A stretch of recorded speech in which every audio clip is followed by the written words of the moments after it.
এই বাবলি একটা কথা জিজ্ঞেস করব? কি বলো? তোমার সাথে তো অনেক দিন হলো ঘর সংসার করছি। একটা বিষয় আমি লক্ষ্য করে দেখেছি যে তুমি যখনই বাজারে যাও কখনোই ওই 2 টাকা 1 টাকা 5 টাকার জন্য তুমি দরদাম করো না।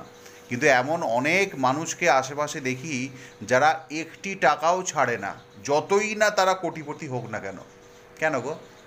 আচ্ছা, আমাকে একটা কথা বলো, তুমি যখন রেস্টুরেন্টে যাও তুমি দরদাম করো? না।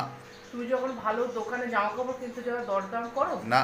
তাহলে যখন বাজার করতে যাবো তাহলে 1-2 টাকার জন্য কেন দরদাম করব?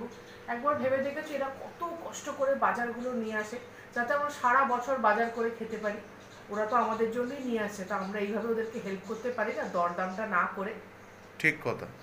আর সত্যি কথা বলতে কি, ওরা যদি বাজার না নিয়ে আসে আমরা তো খেতে অবধি পাবো খেতে না। পাবো না, বিশেষ করে বর্ষাকালে। আর খুব মায়াও লাগে। মায়া লাগে। এমন অনেক মানুষ আছে যারা শুধু ওই বাজারটুকু বেচে যা পয়সা পাবে ওতেই ওদের সংসার চলবে, তাতেই এক্সট্রা ওদের কিছু হয় না। কত মানুষ তাদের কতগুলো ফ্ল্যাট, কত গয়না গাটি, বাইক, হ্যাঁকো ঢ্যাকো, তারা ওই 2 টাকার জন্য বলে 2 টাকা কম হ্যাঁ, নাও, 2 টাকা কম নাও। তুমি বাজারে গিয়ে দেখবে কিছু বয়স্ক মহিলা থাকে কটা সবজি নিয়ে বসে থাকে, হ্যাঁ, শুধু বেঁচে থাকার লড়াই।